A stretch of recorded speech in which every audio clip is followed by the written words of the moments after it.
इगतपुरीत बनावट कुल्फी बनवणाऱ्या कारखान्याचा इगतपुरी पोलिसांनी पर्दाफाश केलाय।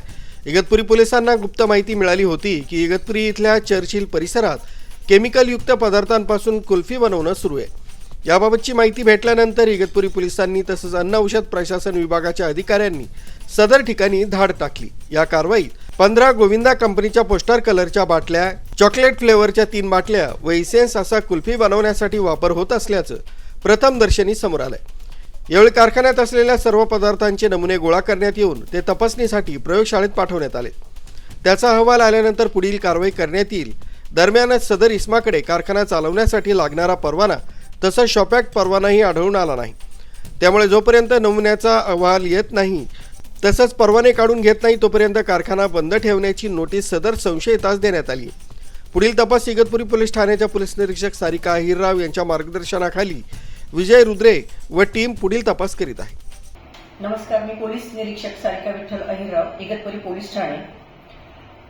माननीय पोलीस अधीक्षक श्री बाळासाहेब पाटील सर तसंच माननीय पोलीस अप्पर पोलीस अधीक्षक श्री आदित्य मिरखिलकर आणि एसडीपीओ श्री हरीश खेडकर यांच्या मार्गदर्शनाप्रमाणे आणि माननीय एसपी सर यांनी क्राईम मीटिंग तसंच व्हीसीद्वारे सतत सूचना दिलेल्या होत्या की बंद पडलेले कारखाने किंवा पडीत घरं, सुरू असलेले कारखाने जे संशयित आहेत ते चेक करणे आणि कोणते एनडीपीएस किंवा कोणते ड्रग्ज बनवण्याचे कारखाने वगैरे सुरू आहेत का ते चेक करणे।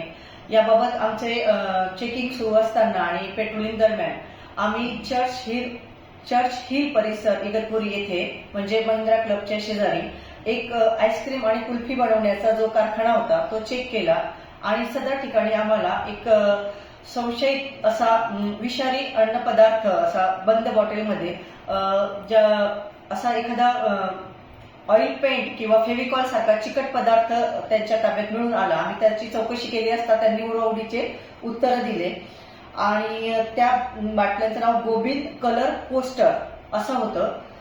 त्यात चॉकलेट फ्लेवर, इसेन्स असं वेगवेगळं त्याच्यात लिहिलेलं होतं। परंतु तो हानिकारक पदार्थ आहे जो आपल्या मनुष्य जीवितास ते कुल्फी खाल्ल्याने लहान मुलांना किंवा मोठ्यांना त्रास होऊ शकतो असं आमची खात्री झाली। त्यानुसार आम्ही लगेच अन्न आणि औषध विभागाला इन्फॉर्म केलं आणि त्यांचं पथक येऊन काल त्यांनी त्याचे सॅम्पल घेतलेले आहेत आणि तो जो विनोद प्रकाश खुशवाह हा जो इसम होता तो अतिशय त्यावेळेस घाबरला आणि त्याने उडवडीचे उत्तर दिले। त्याप्रमाणे आम्ही कारवाई केलेली आहे आणि त्याचे सॅम्पल अन्न औषध विभागाने तपास। मी सर्व जनतेला हीच आवाहन करेल की अशा प्रकारचे कारखाने किंवा अशा प्रकारचे बंद पडलेले घरं किंवा कारखाने सुरू असतील तिथे थोडंसं जागरूक राहा। आपण काय खातोय, कोणत्या प्रकारची कुल्फी आपण खातोय, कोणाकडनं आपण ती विकत घेतोय, फक्त ब्रँडेड जर असेल तरच खावे। अशा प्रकारच्या उघड्यावरच्या किंवा बनावट पद्धतीने आणि जीवनास घातक असलेले रसायने वापरून जर बनवत असतील तर सर्व नागरिकांना तेच सतर्कतेचा मी इशारा देते आणि आम्हाला पण त्यांनी माहिती द्यावी।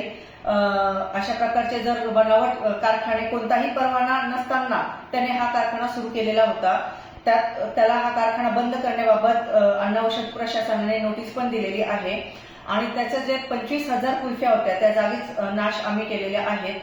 तर नागरिकांनी याबाबत आता सजग राहावं आणि पोलिसांना आणि अन्न औषध विभागाला माहिती द्यावी। जय हिंद। राजू देवळेकर, न्यूज 7 मराठी, इगतपुरी।